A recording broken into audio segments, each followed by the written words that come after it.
আচ্ছা, ধরুন হঠাৎ একদিন আপনার পেটে ব্যথা শুরু হলো। আপনি কাউকে না জানিয়ে ডাক্তারের কাছে চলে গেলেন। ডাক্তার পরীক্ষা নিরীক্ষা করে আপনাকে যে তথ্য শোনালো তা শোনার জন্য আপনি মোটেও প্রস্তুত ছিলেন না। ডাক্তার আপনাকে বলল আপনি আর মাত্র 30 মিনিট বাঁচবেন। আপনি ক্যান্সারে আক্রান্ত।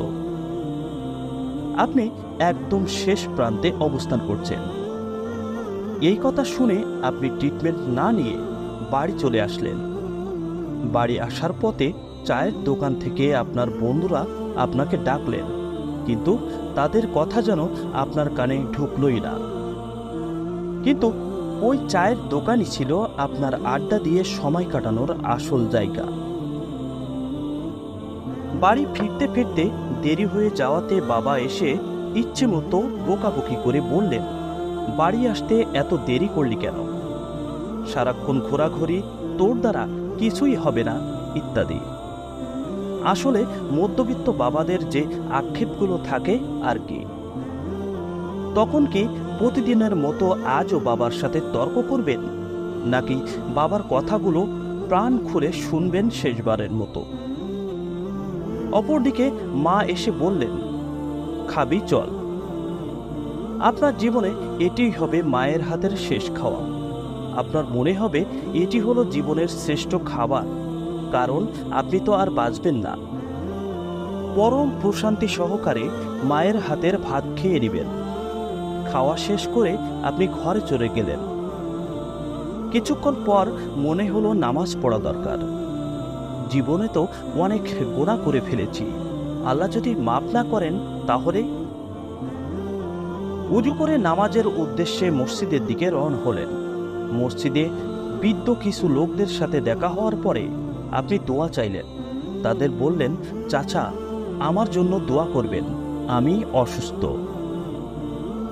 নামাজ শেষে মসজিদ থেকে বাড়ি ফেরার পথে পুরনো এক বন্ধুর সাথে দেখা হলো, যার সাথে কথা বলতে আপনি অপছন্দ করতেন এবং কথা বললেই তর্ক বিতর্ক হতো।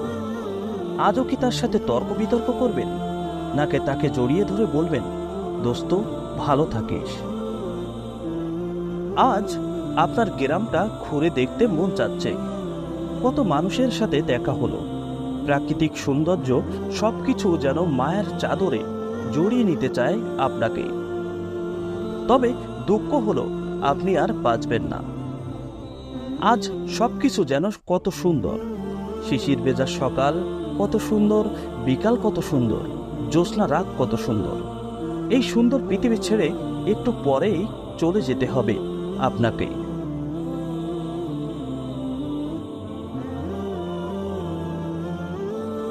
প্রিয় শ্রোতা, বলুন তো সবকিছু এতক্ষণ সুন্দর লাগছিল কিনা? এই সুন্দর লাগার মূল কারণ কি আপনি জানেন?